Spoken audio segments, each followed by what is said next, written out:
Hi there. Welcome to our sharing session on Introduction to Property Management Practice in Malaysia. I'm Surveyor Adzman Shah bin Ariffin, a registered property manager practicing in Malaysia. In this sharing session, we're going to cover the following. We're going to look at the introduction on the practice in Malaysia. After that, we'll be looking at the duties and functions of the property manager. And of course, to understand the scope of work according to the available guidelines in Malaysia. Property management in Malaysia is a regulated profession. There is a body which governs it, and this body is known as the Board of Valuers, Appraisers, Estate Agents, and Property Managers Malaysia, or in short, BOVYAP. There are several legislations and guidelines which govern the practice officially. The first one is the Valuers, Appraisers, Estate Agents, and Property Managers Act, also known as Act 242, and the corresponding rules, 1986, issued by BOVYAP. We also have the Strata Management Act 2013, Act 757, and also the Regulations 2015, which was produced by the Minister of Housing and Local Government to govern over property management for strata developments.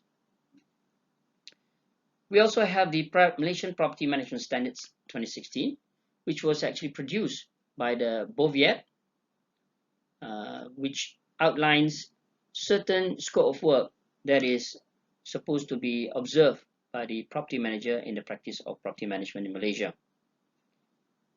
For information, only property managers who are registered with BOVYAP and also possess professional indemnity insurance are authorized to operate property management business in Malaysia.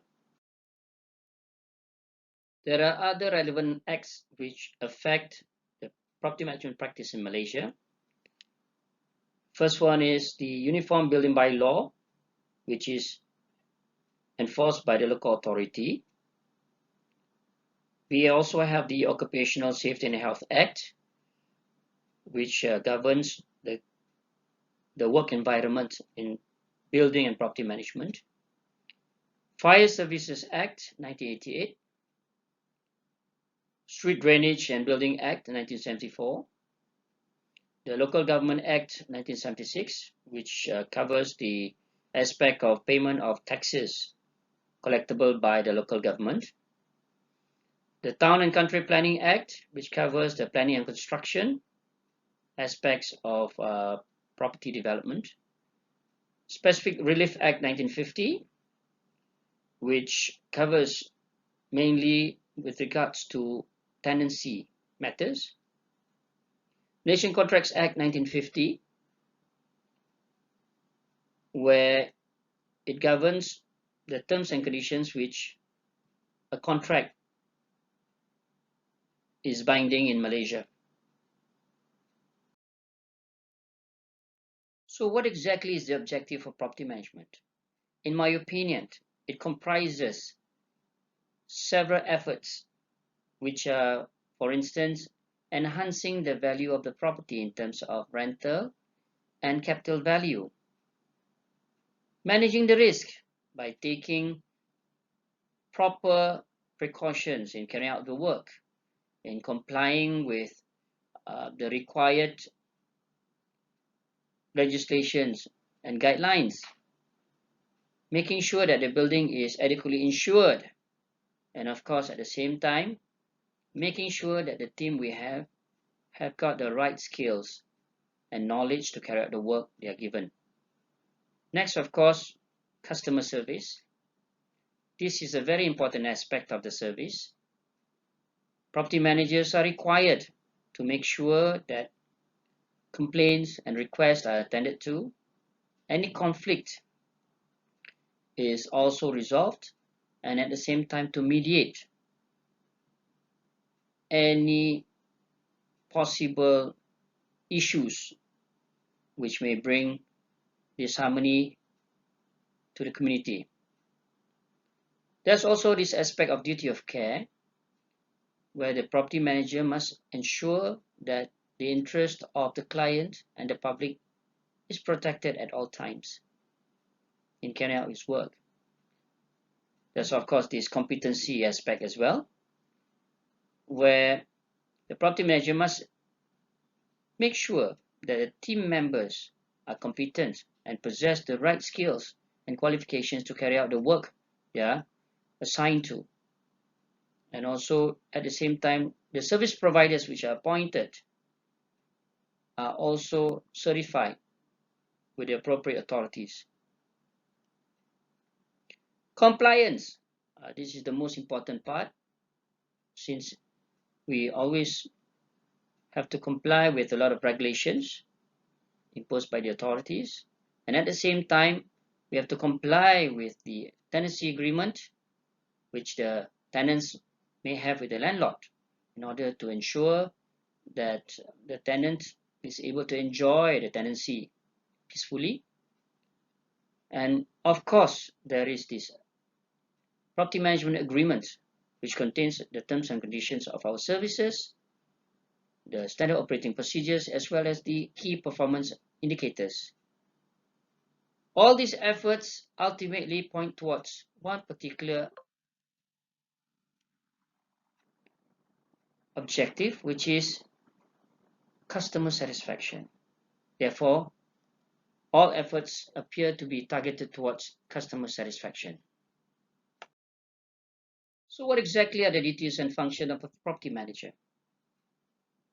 Apart from handling the day-to-day task, the property manager must also carry out the following. Firstly being resource planning and management. So the property manager actually is a resource planner and manager who has to look into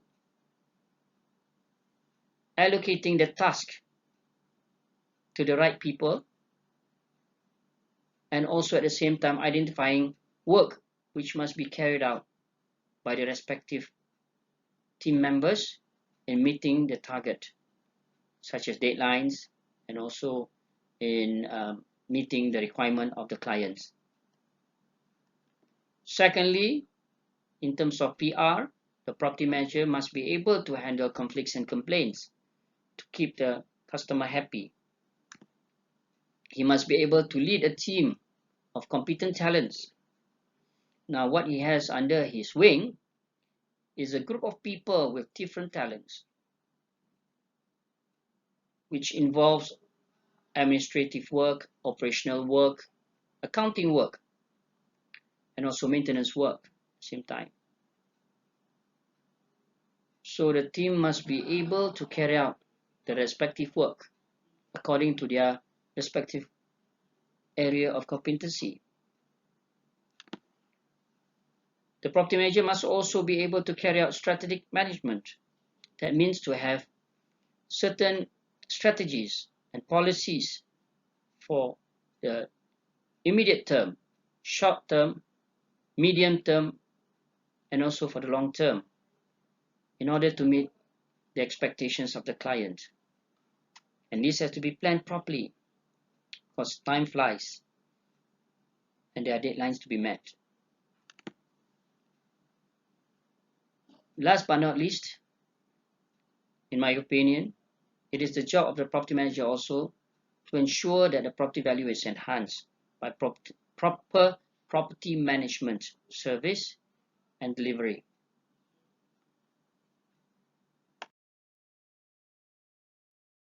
Let's touch on the Malaysian Property Management Standards, or in short MPMS. Why is it so important to know about this particular document? The MPMS was actually introduced by the Board of Valuers, Appraisers and Estate Agents and Property Managers as a guideline for all property managers. This is the basic guidance which provides the minimum requirements for property management services. So therefore, in order for us to understand the scope of work as a property manager, we must understand the contents of the MPMS. It is normally assumed that property management agreements would normally refer to this MPMS and to cover all the scope of work as outlined in the 11 standards in the MPMS, unless expressly excluded. Now let's look at the contents of the MPMS, the first one being the property manager as a standard 1.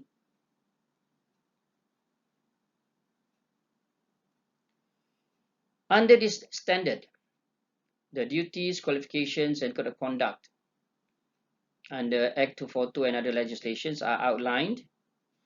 The property manager is responsible to observe all the requirements under the relevant acts in carrying out the service of property management. In terms of contracts, reports, and documents, all this must be signed by the property manager before they start carrying out their work for the client. It also states that the property manager must be covered by professional indemnity insurance. This is very important in view of the aspect of possible negligence in carrying out work, and this of course will be a financial burden to the property manager if he does not have any professional indemnity insurance to cover for the claims against him.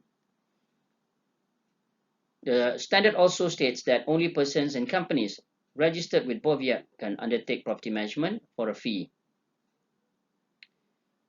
And the management of property which are stratified is governed under a separate act which is known as the Strata Management Act 2013 and Regulations 2015, otherwise known as Act 757. So the property manager must also refer to this particular act when carrying out work in stratified properties. Now, the other aspect of carrying out the work is, of course, to observe the professional ethics and code of conduct by complying with laws and regulations. And the property manager also is required to carry out work by practicing honesty, integrity, and also to protect against fraud, misrepresentation, and unethical practices. Under Standard 2, which covers the appointment of a property manager, the property manager is required to obtain written contract with all the relevant terms and conditions agreed upon. This contract should specify the scope of work, fees and charges, term, tenure, and other terms and conditions which are relevant to the service to be rendered. The property management agreement may include handing, taking over of property, building management, maintenance management, financial management, administrative management, insurance management, health, safety and emergency management, tenancy, lease management, as well as facilities management. Fees, charges and disbursements are covered under the 7th schedule of the Act 242. So the property manager should refer to Act 242 when quoting fees and charging fees to the client. Next, we look at Standard 3, which covers handing and taking over property.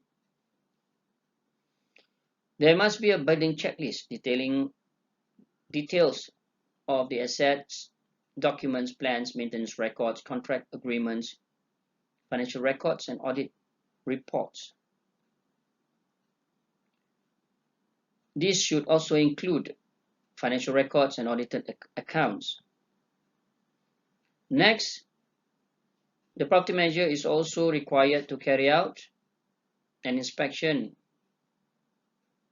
to audit the building condition and facilities, which is covered under the building condition report. At the same time, the property manager also is required to review the deed of mutual covenants, house rules, and bylaws. If there are special areas of concern, the client has to appoint a specialist consultant to conduct a proper building condition survey at their own cost. The property manager, when handing back at the expiry of the contract, will be responsible to coordinate the handing over process to the client or to the next property management company. Next, under Standard 4, Building Management, this standard actually outlines the importance of setting up the management office with a suitable organizational structure. It also puts down the importance of formulating policies, SOPs, and checklists and controls so that the management office can function according to a certain set ground rules.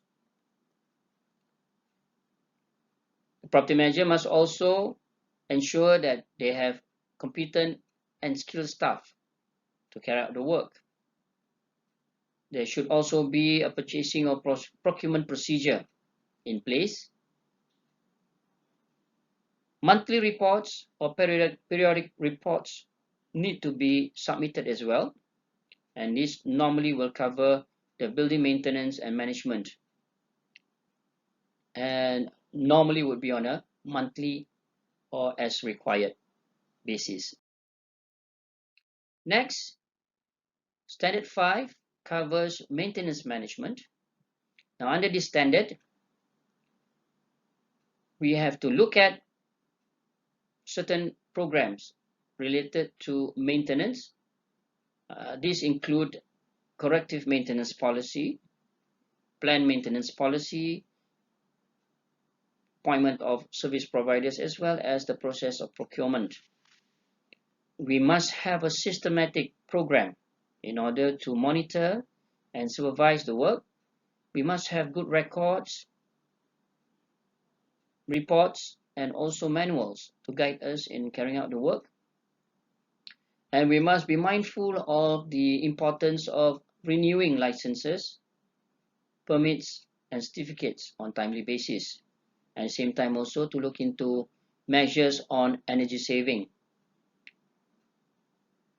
The property manager must also implement a tender or quotation process which is transparent, clear, and enforceable, so that the interest of the client is protected.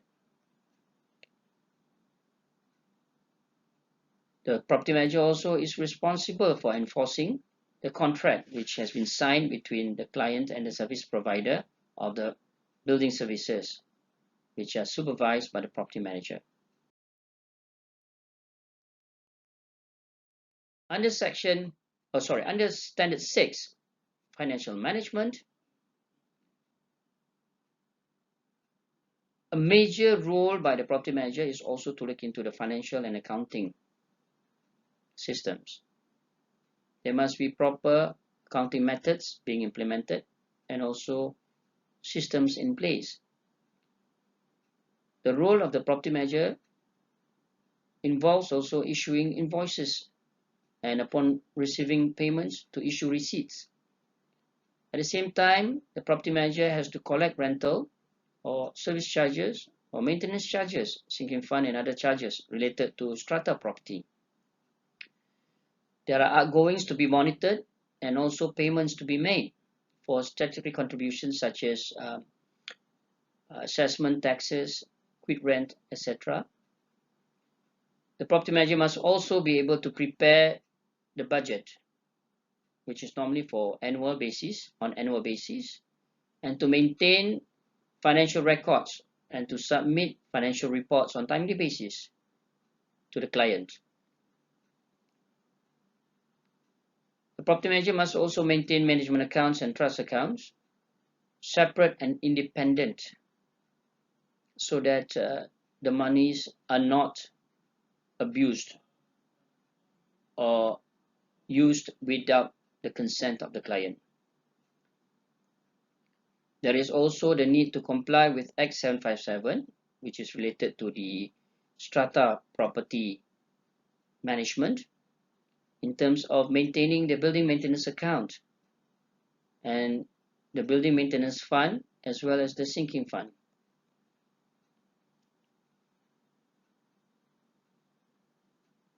The property manager also is responsible to look into all the various financial matters related to the budgeting, financial records, and auditing of the accounts by liaising with external professional consultants such as the auditors.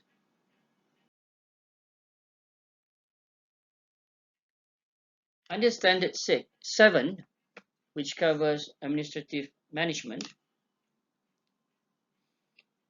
there are several functions that the property manager must look into.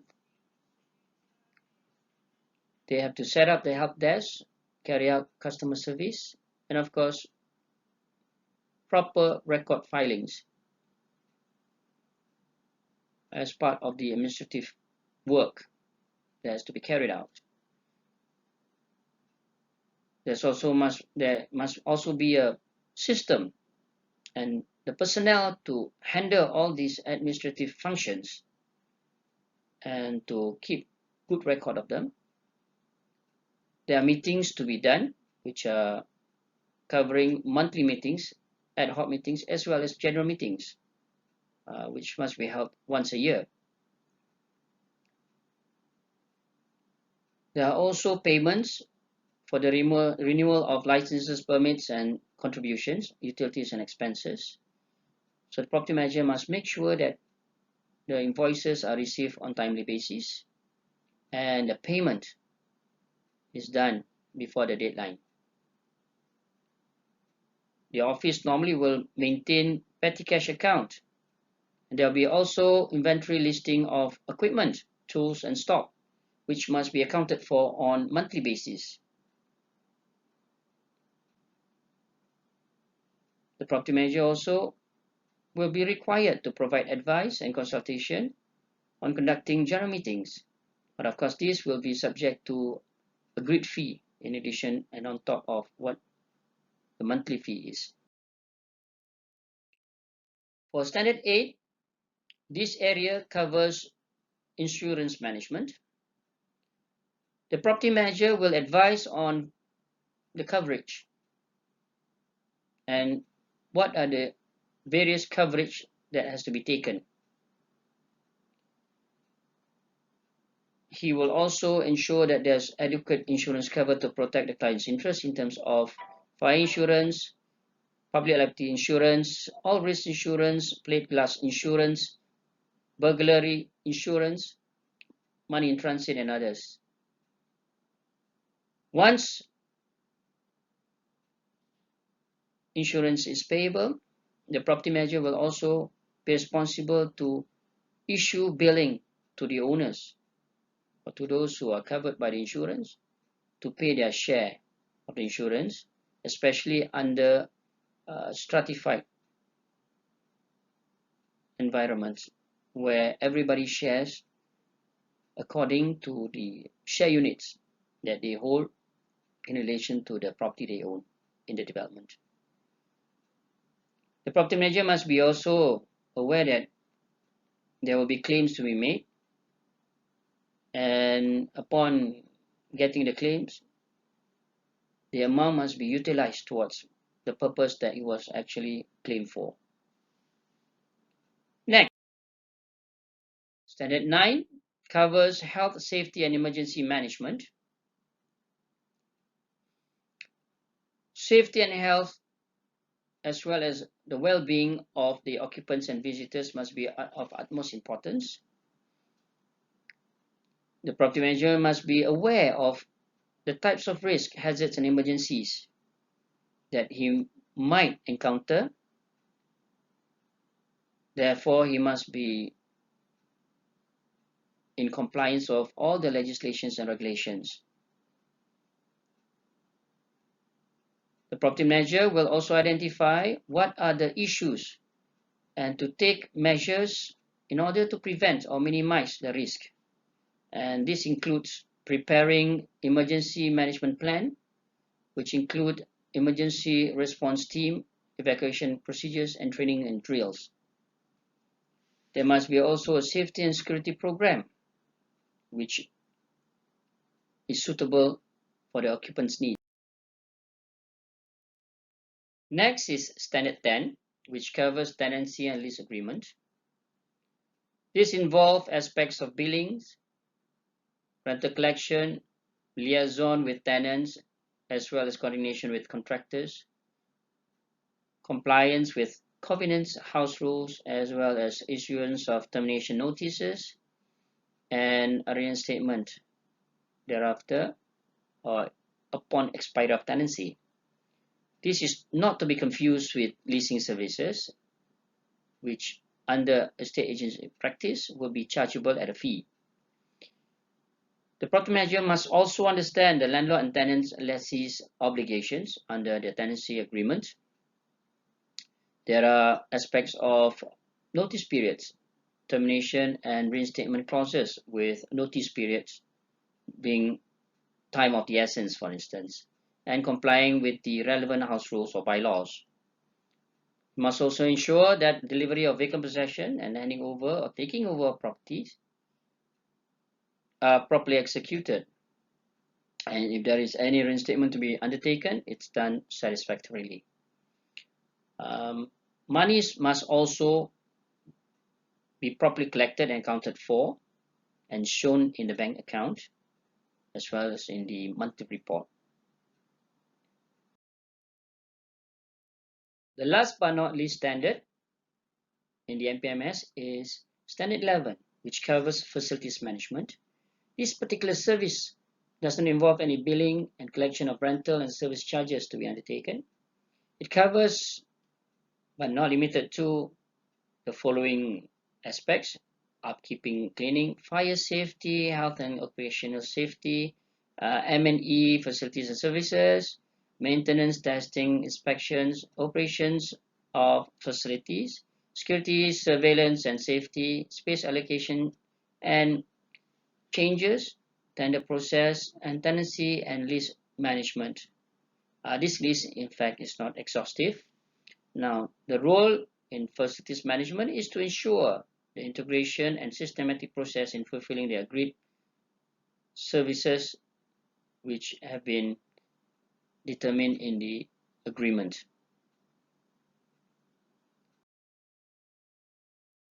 In conclusion,